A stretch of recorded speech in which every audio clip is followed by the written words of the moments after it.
हाय दोस्तों, आज हमारे पास ये एक सप्लाई आई है। ये लाट की सप्लाई है। ये बहुत ही अच्छा काम करती है। ये 20 एम्पेयर की सप्लाई है दोस्तों। ये आम वाटर रूम कूलर डीसी जो रूम कूलर है, इन पे यूज़ होती है। ये बेलिनो मोटर आप इस पे 3 चला सकते हैं। और जो ये पंप हैं, ये आप 7 से 8 पंप चला सकते हैं एक ही दफ़ा।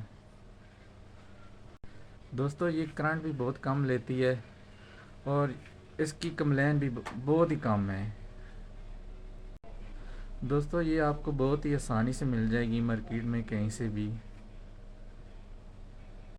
इसकी जो प्राइस है 350 से 400 तक मिलती है। ये यहाँ पे इसकी लीड लगती है और साथ ही इसका ऑन ऑफ का बटन भी है। ये आपके कूलर के लिए बहुत ही ज़बरदस्त सप्लाई है। नेक्स्ट वीडियो में हम आपको इसकी मुकम्मल फिटिंग का तरीका बताएंगे। तब तक के लिए अल्लाह हाफिज़।